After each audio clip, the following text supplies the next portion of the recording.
Welcome to Solvetic, your channel to always learn technology easily.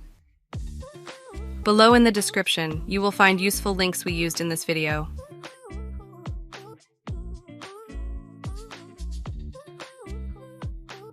Today in Solvetic, we will see how to round up price in Excel.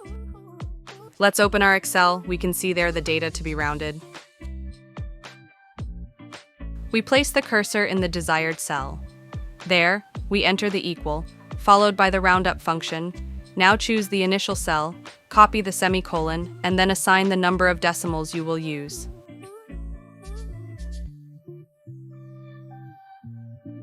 Press enter to see the rounded number. Now drag this function to the cells down, if you wish. Modify the number of decimals to see the change.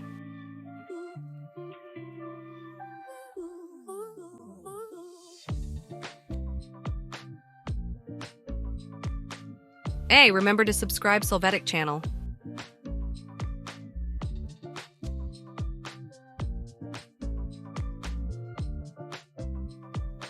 We hope it has been helpful for you. Here are links to watch more videos of your interest and subscribe to the Solvetic channel.